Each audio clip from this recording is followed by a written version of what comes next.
teacher, and her topic for her talk this morning is I release and I let go.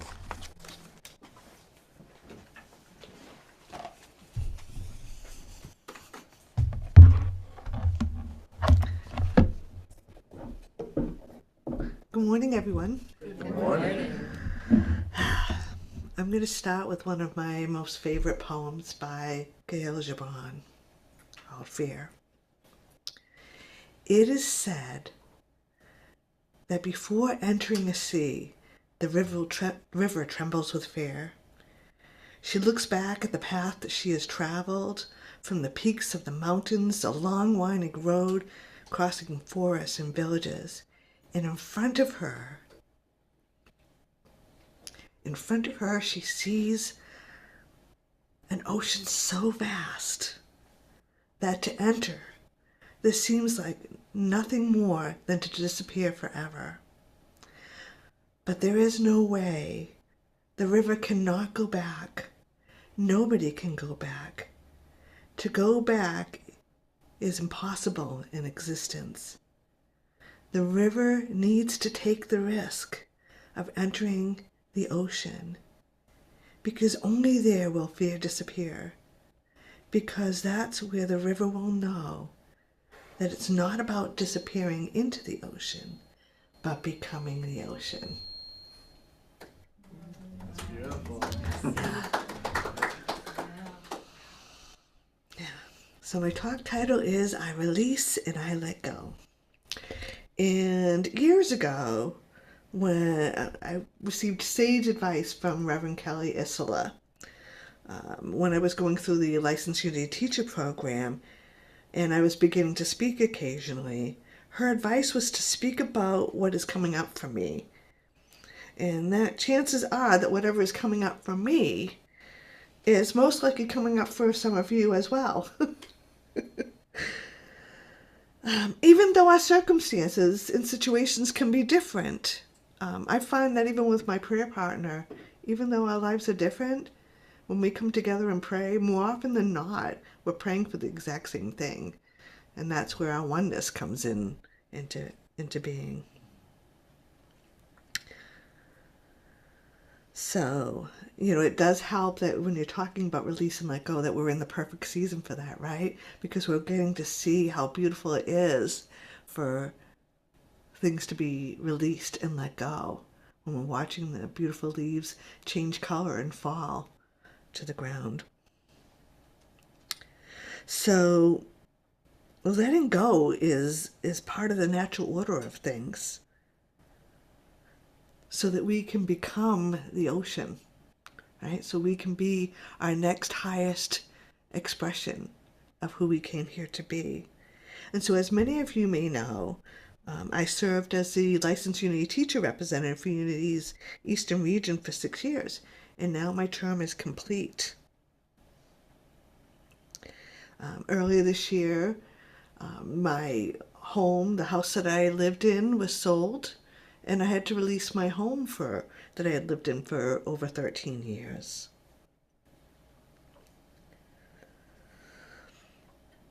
And I have other things going on too that I'm not quite ready to talk about yet, that are shifting and changing for me, that I'm in the process of releasing and letting go of. But I know that it's time for me to create space for my next highest expression. So I release and I let go has so many levels to it, does it not? Physically and emotionally. It's a verb. It's a part of life, much like the seasons and doing laundry. I release and I let go. I do my laundry and it piles back up again, and then I do it again. It's like rinse and repeat. I release and I let go. It's also one of our spiritual powers in unity, or abilities. Some people call it elimination or renunciation. It's our ability to release and let go. As it's defined in Power Up by Reverends Paul Hasselbeck and Cher Holton, it's defined as our ability to release, remove, denounce, deny, say no, and let go. And it's an essential part of our beingness, so that our hands can be emptied and filled with light.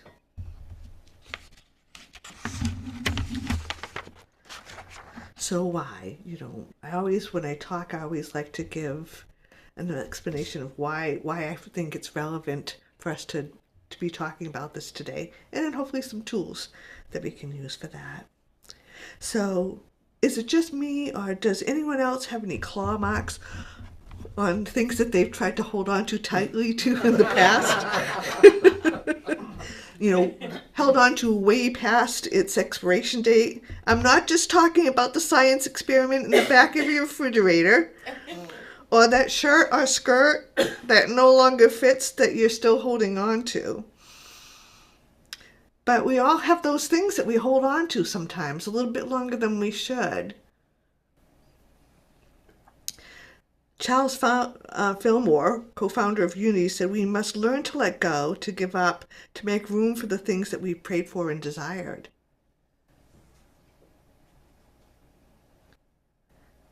We need to let go of old ways of being and old ways of thinking so that we can entertain and invite in something new to emerge. How many of us are paying money to store stuff that we may never need or use again? Did you know that the self-storage business is valued at over $44 billion? Because people are paying money to store stuff that they don't even need anymore, that they'll never use or access again, that we could be donating. Mary Manor Morrissey, she's the author of Building Your Field of Dreams, said that even though you may want to move forward in your life, you may have one foot on the brakes. In order to be free, we must learn to let go, to release the hurt, release the fear, refuse to entertain your old pain. The energy it takes to hang on to the past is holding you back from a new life. Charles Darwin said that it's not the strongest or the most intelligent who survive, but those who can best manage change. Think about your life. How much lighter and freer would it be if you released and let go of resentments, the need to be right, old habits, stuff? What new good are you ready to welcome in? What new good? I was listening to an interview. Gil King was interviewing Misty Copeland, who just retired from the ballet, from being on stage in the ballet. And she talked about what a beautiful journey it was and how proud she was of everything that she had done.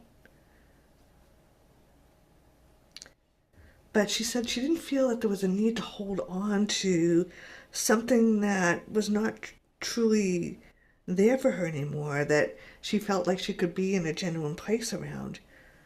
She said she'd done so much to get onto the stage. And there's so much more for her to do behind the stage now, where she can really she felt like she could make more of an impact now from the behind the scenes. And she also wanted to give the opportunity for the next generation. She didn't want to be that ballerina that they had to pull off the stage from her point shoes.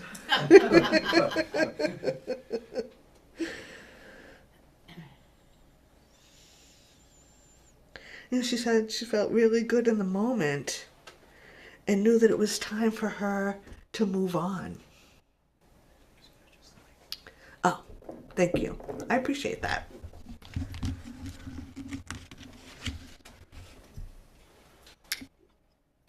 So is there anything that you're ready to move on from? And moving on from something does not mean that you failed.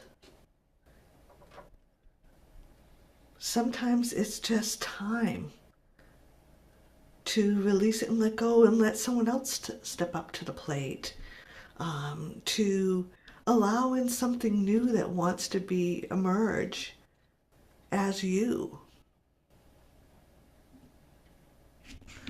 And sometimes that's letting go of circumstances and situations and that we don't feel in alignment with anymore. Nothing wrong with that. It's just time for something new. So how? How do we do that? Lots of different ways, right? But I came across this from Nelson Mandela, and I thought it was awesome, so I wanted to share it today. It's a poem called Letting Go, and he says, to let go doesn't mean that we stop caring. It means that I can't do it for someone else. To let go is not to cut myself off. It is the realization that I can't control another. To let go is not to enable, but to allow learning from natural consequences. To let go is not to try to change or blame another. I can only change myself.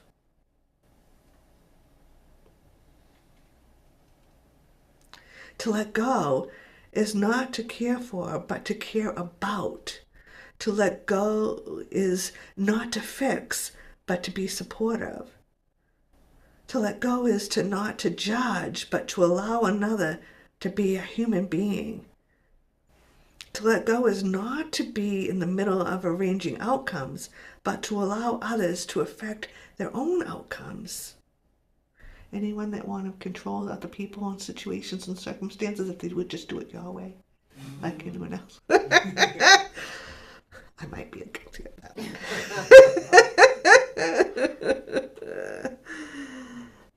To let go is not to be protective, but to permit another to face reality.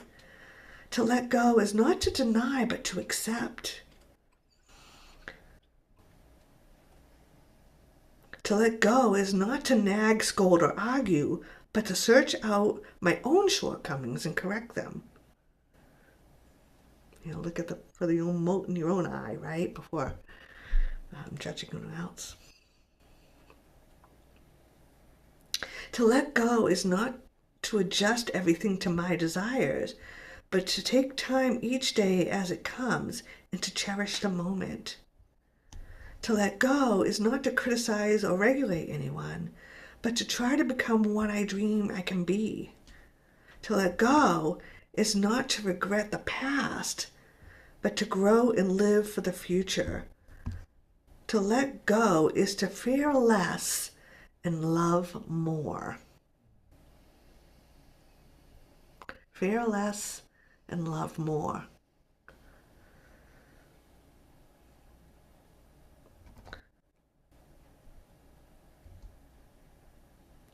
Another way we can do that is to brush off our forgiveness tools, right? To forgive ourselves and others is an example of, I release and I let go.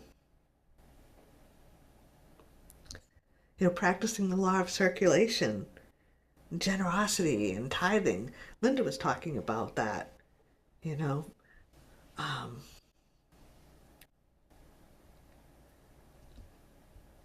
we all have something to give. And even in giving is an act of release, is it not? So that we can create an opening in our own lives, right? Get that stuff out of storage and donate it to, Habitat for Humanity, or create the opening in your schedule with things that you don't want to do so you can step into the new things so that you can be in service in a greater way.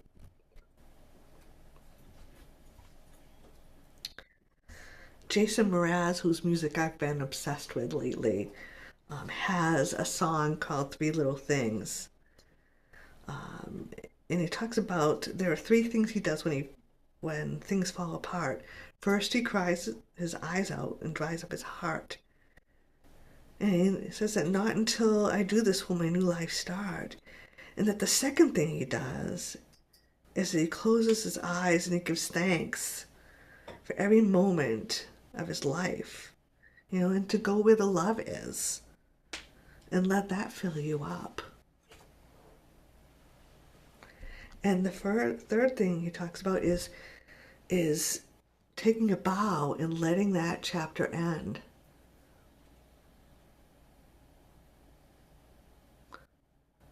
Stop having the conversations with people that are no longer in the room. Anyone do that one?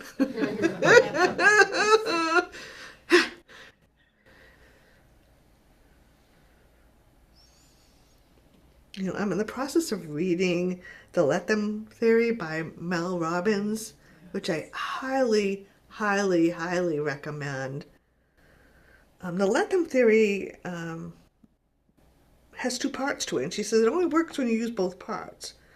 There's a let them, and when you say let them, you're making a conscious decision to not allow people's behavior to bother you. And then you say that the second part of that is let me, and that's where you take responsibility for what you do next.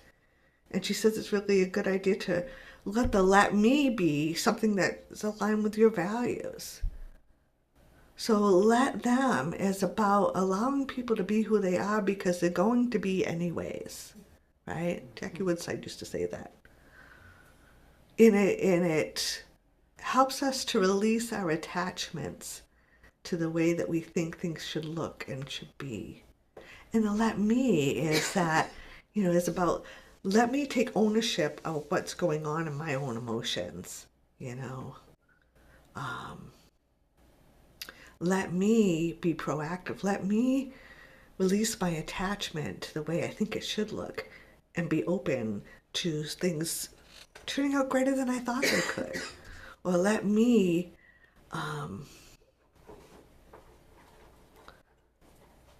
take a deep breath and relax and go with the flow a little bit, or whatever it is that let me is all part of that. Release and let go. Now, I know that we all have different things that are coming up for us. We're things that are going on in the world, in our country. And if we can come from a higher place of let them, but then step into our power to say, and let me show up as light. Let me show up as love. Let me show up as hope and joy. Let me show up as light. Let me show up as a voice for fairness and joy. Let me show up in a way that is powerful and loving and kind. So let them do whatever, but let me be the peace that I want to see in the world. Let me model what I want, the kind of world that I want to live in. So I release and I let go. Like I said, it's a verb. And only you, each of you, know what it's time for you to release and let go. But I invite you to take it on as a daily practice. Whenever you are finding yourself, does anyone do that? Especially, or even in traffic, right? Even in traffic, anyone ever do that? I release and let go of my judgment of how everyone else should be driving. And let me maybe leave a little earlier.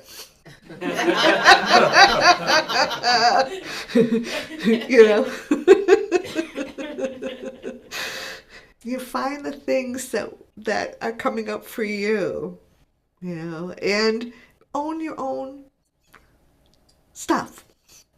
and be ready to release and let go of anger and judgments and all of that.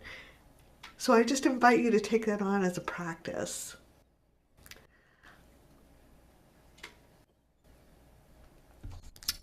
So I'm going to take us into a time of meditation in a minute, but I want to preface it because I'm going to do a reading, and then we're going to spend some time in the silence.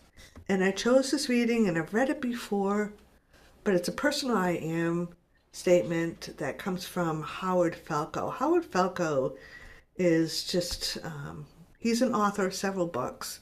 A book called I Am, Time in a Bottle, and his newest book is called Invincible. And Howard's kind of niche is that he coaches a lot of professional athletes on a lot of what is true to unity principles.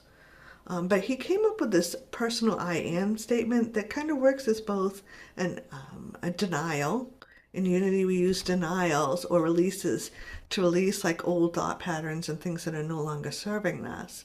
And then we affirm our good, or we affirm the truth of our divine nature. And this is a combination of that. But I find it really powerful in helping myself and others to release,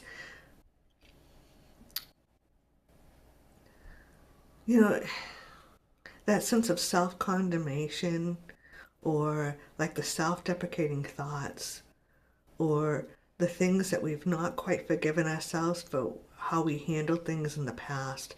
I just find it a really powerful statement of being and the ability to release it. So I just invite you to just listen to the words that I'm saying as if you are saying them to yourself. And I just invite you to just take a moment to just ground yourself in this moment by whatever method that you do that. I always like to rub my arms or my legs and let your breath serve as a catalyst to bring you from your head into your heart.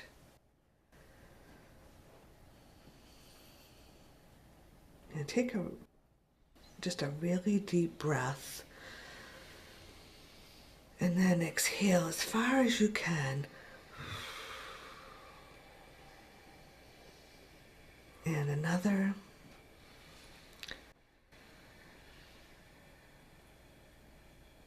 And just be mindful of your breath as I read this, as we take this time.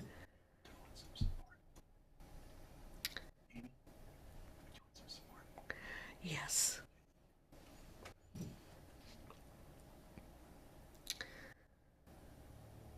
So in this moment,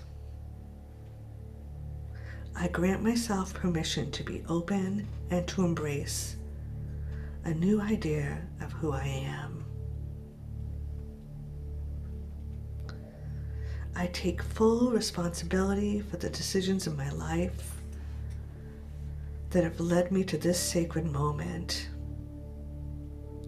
I choose to do this without any guilt, shame, or regret, understanding that for each moment of my existence, I have done the best that I could have at that particular moment. I understand that everyone is doing the best that he or she can in his or her own way for daily survival, just like me. And while I may not condone some of the actions that I or others have previously taken, or choose them again, I will draw upon the wisdom gained from these experiences to make new, more empowered choices now.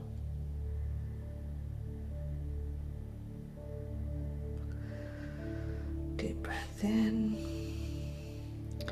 I am learning that every experience that I have gone through during my entire life has served me in some way.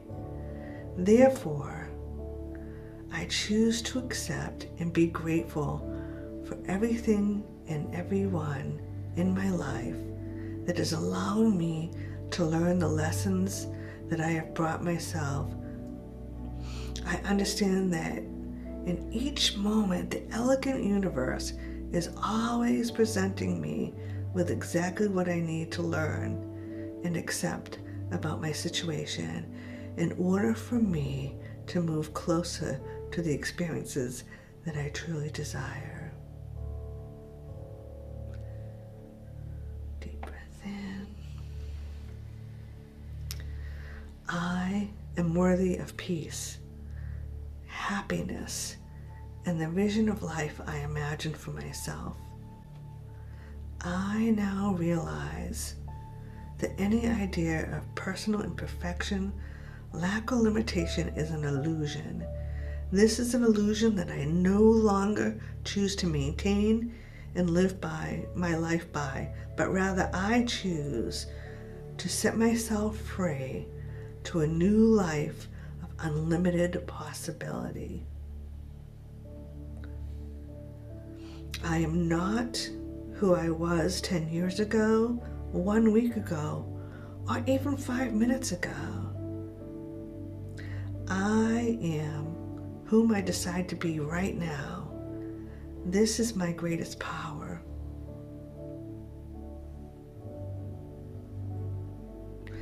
And while I may have many new learning experiences along the way to what I ultimately want to achieve, I will eventually succeed because I have now awakened to fully honor, respect, and have faith in the true power, love, and creative perfection that I am. And let us just sit with that in the silence.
So as we begin to get ready to come back into this time and space, I always like to stretch, raise my arms up,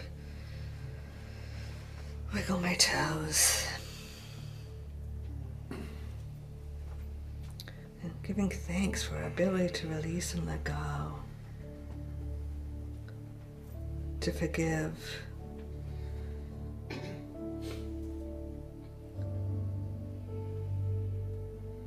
to release old beliefs, to welcome in new ones.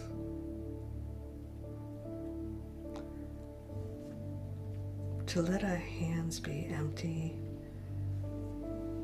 to let our hearts be open, and allow our minds to be clear.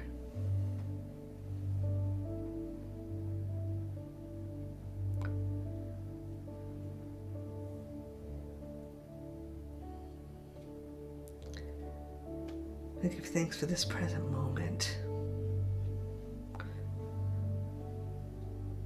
for the ability to gather, to love, to grow, and be the highest version of Christ that we can be. And so it is. When you're ready, you can open your eyes. I affirm, I release, and I let go. And I allow myself to be the light and the love and the joy that I am. And so it is. Yeah. Amen.